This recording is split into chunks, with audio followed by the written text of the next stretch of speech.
It's a great development in Pakistan, a historic day for our neighbor in South Asia. Why are we celebrating something that's happening in Pakistan? Because, and I hope you're listening, Shahid Afridi, Hindustaniyon ke dil bahut bade hote hain. The Khyber Pakhtunkhwa Assembly passed a bill merging the federally administered tribal areas with KPK province on May 28th, making this merger final.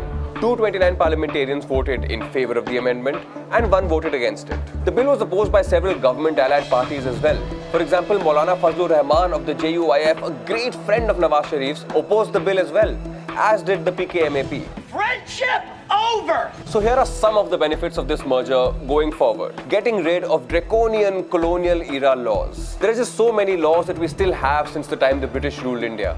By we, of course, we mean all desis. You know, like Section 377 of the Indian Penal Code. Man, can we just have some free love already? Some of these laws were repealed and replaced, in theory at least. One of these was the Criminal Tribes Act. These tribal people, numbering in the millions, are now called denotified tribes. But have their lives changed? Not really. Something like a new bottle, old wine kind of a thing. So back to FATA and the draconian laws there. See, the laws that apply to the rest of Pakistan didn't really apply to FATA at all. To understand why, let's go back in time a little bit.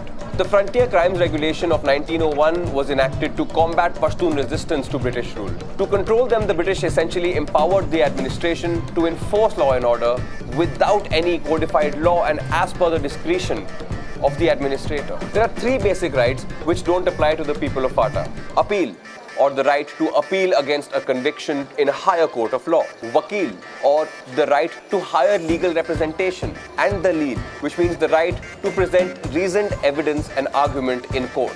There's also a collective punishment clause. Mera dimag kharab ho gaya ye padh ke. If a dead body is found in the village, the entire village can go to jail. If your spouse steals something, then you can get punished for it. How does this even work? I mean, come on, East Delhi boys, between us. We all have that one cousin, don't we, who likes to steal cars in the middle of the night.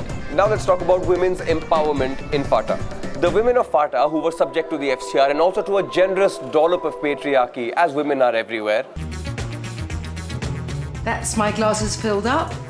Essentially had no legal rights whatsoever. The Council of Village Elders, or the Jirga, basically a bunch of old men, would adjudicate on women's rights and issues related to women based on their customary practices or rivaj. Things that were acceptable to the Jirga include bride money, exchanging women for murder, honor killing, child marriages and forced marriages. Yahan likha hai forced marriages through masculine role. What is that? Ye hota kya hai? Masculine role? Mardana dahad?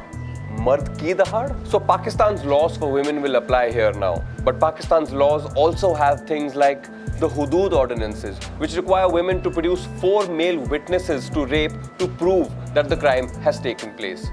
Most of these things still haven't changed, and Pakistan continues to use forgiveness as a method to deal with these cases and settle rape cases out of court. Then there's the no taxes resolution. But in a country like Pakistan, where only 0.57% of the entire population pays taxes, it doesn't really mean much.